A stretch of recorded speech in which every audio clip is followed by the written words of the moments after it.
Hope you're counting along. Booyah! Welcome back to the Get Events Online live stream. My name is Warwick Merry, and I am delighted to be here today and to be your host. Just so you know, I am indeed, this is where I hang out. I hang out at warwickmerry.com, but I am indeed a triple certified individual, a double certified virtual presenter, and also a certified speaking professional. But that's not important. What's important is, of course, what's going on with virtual events or online events. Sponsorship. Can I tell you, I love sponsors, and I love sponsorship, and they've been given a tough deal.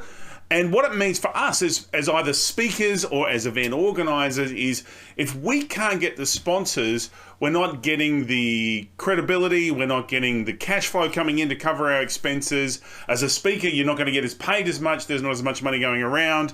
There's this myth that because the event is happening online that it's not as valuable and I shouldn't have to pay as much. But the value is still there. In fact, I think there's more value with online events. I love them and I think they're fantastic. They can do things that face-to-face can't do. And don't get me wrong, face-to-face are good too. But for sponsors, they've been given a rough deal. For example, it used to be that you'd be sitting there and you'd have all this action going on. So you've got all these people, you'd walk past, you'd bump into them, you have a conversation. There was that physicality. Don't get me wrong, for sponsors, this is also painful. It's expensive. Can I tell you, having worked as a sponsorship consultant, it's incredibly expensive. But it is like shooting fish in a barrel because that's where the money is. You've got your potential prospects there. But that no longer exists. It's disappeared. It's gone. Because we don't have that physical element. We don't have the physical registration desk, the physical walking around. And what's happened is, and I've seen this, is so many organisations, and I was talking to someone earlier in the week, have tried to think, all right, how do we make it so that they're having the same experience? And so they're doing this virtual booth and a virtual presence and it's like, but that's not what's going on. Like, we've got technology here that we can do so much better things than try and go, well, this is how it used to be. Let's digitize it and plop it in here. And in fact, some company had done it so bad that you have this booth, but to watch the video, download the PDF, you've got to go back to a media center. You know, we can just make it happen. So, Lordy, I have absolutely no idea what happened there. I lost everything. The streaming stopped. That's just not what I was after. And I was having a great conversation about what was going on. So, thank you everybody for your patience who was hanging around. I was having a great conversation and I noticed the stream had stopped, which is not good. So, Dean, come back to me. We were having a good chat there. Anyway, that's just how it goes. I'm just tagging you so I can tell you to come back. I had all this great stuff to say and I've had to change cameras. Anyway, here we go. Let's get into it. I want to talk about sponsorship. I want to talk about sponsors with the live events because the challenge is the events are not happening as we want them to. So let's make them happen. So here's the thing. Don't forget about the sponsors. Too often in so many events and so many things that are going on, that people will go, oh, we need a sponsor. And as soon as the sponsor signs the deal, the ink dries, they get the money, they go, beauty, that's awesome, see you later. And that's it.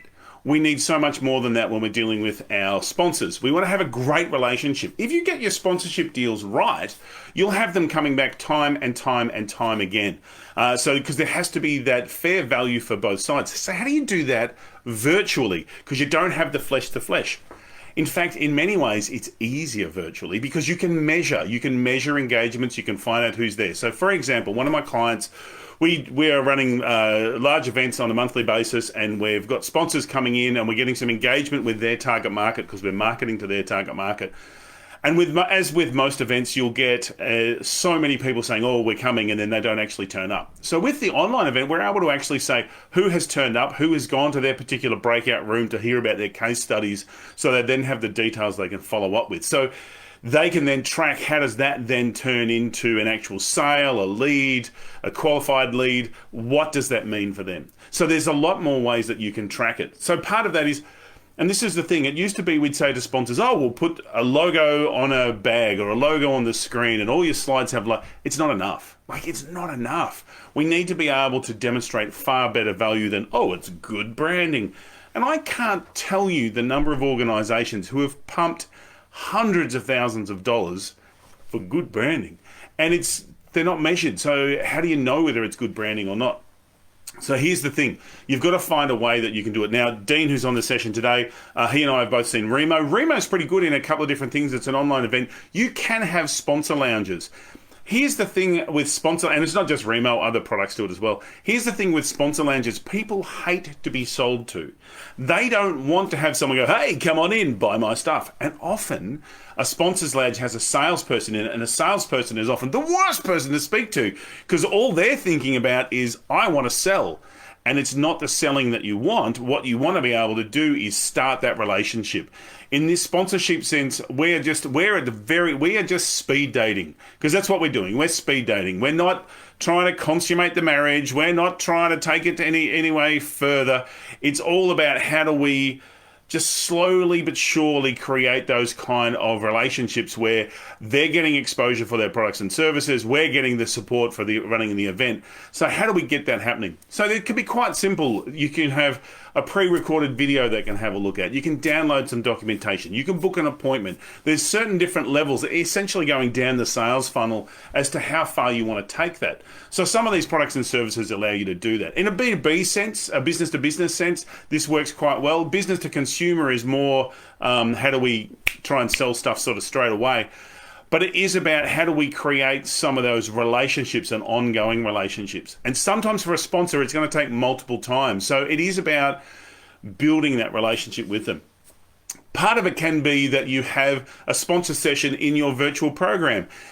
And often it's best not led by the sponsor.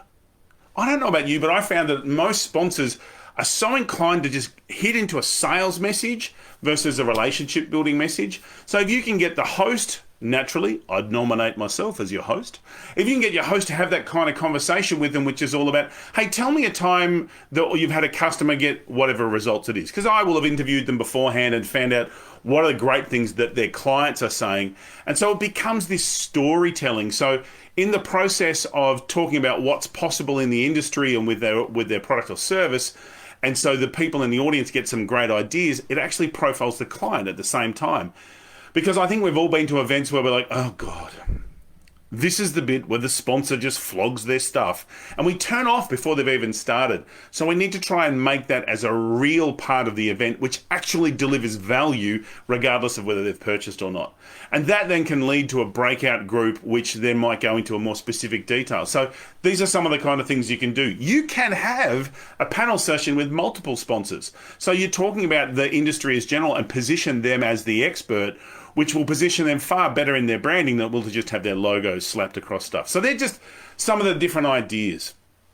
I think part of the key of it is when you build your event, you've got to start with a sponsor in mind. It's that Stephen Covey, begin with the end in mind. You can't just slap on a sponsor at the end.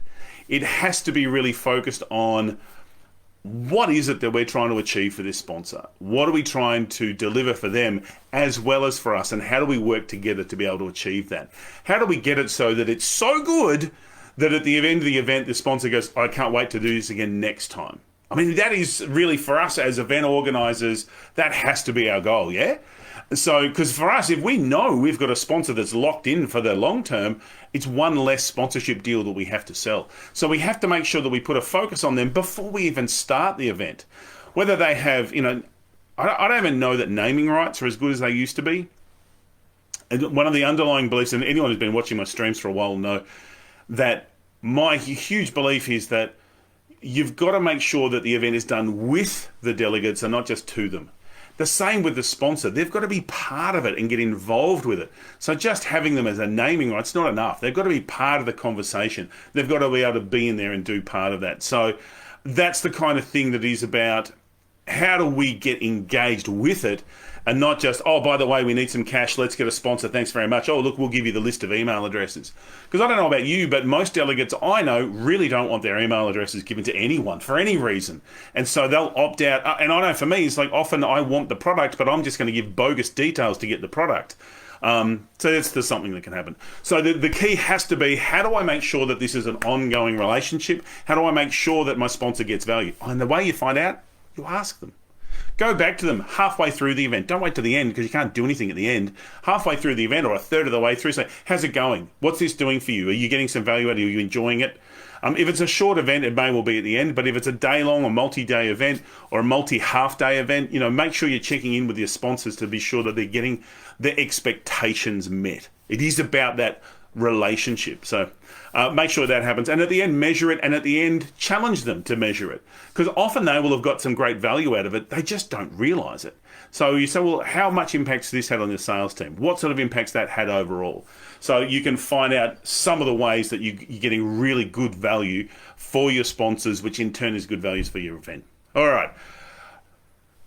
Forgive me, I'm a little bit befuddled because I still don't know why my tech went out, but great to be having this conversation with you. Thank you, Dean, for fanging in some fabulous comments there, because it really is about that real, as you're saying, real value and real relationships.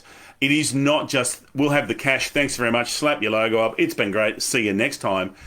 If you don't get your sponsorship agreements right, or not your agreements, but your relationships right, you'll be hunting for sponsors forever. And you'll build a reputation of, that event wasn't that flash. So you want to make sure that you do have these high quality, long-term relationships. They will need attention. They will need love. You can't have a fabulous garden without giving it attention, even if that means weeding out the weeds or the elements of that aren't working well so the focus can remain on what's important. So when it comes to your online events, make sure that you're doing that. So get those sponsor relationships happening. And there are so many sponsors out there who want to be part of it, and ask them what the value is. Yes, as Dean's saying is, ask of what's important to them. Who would have thunk? They have goals as well. They have a business drive. All right. Hey, thanks for being part of this week is the Get Events Online. Next week, we've got another topic coming up. I don't know what it is. I was supposed to look at it beforehand. It's going to be good. If you've got any questions about getting events online and some of the things are the issues that you're facing, put a comment, shoot me an email, let me know, and I'll make sure that I cover it in coming weeks. We're talking about some of the fun and exciting things that are happening there to help make sure that your events are awesome events. I've been Warwick. You've been fabulous. I look forward to your company next time. Now, how do I turn this thing off? Oh, there it is. The big red button.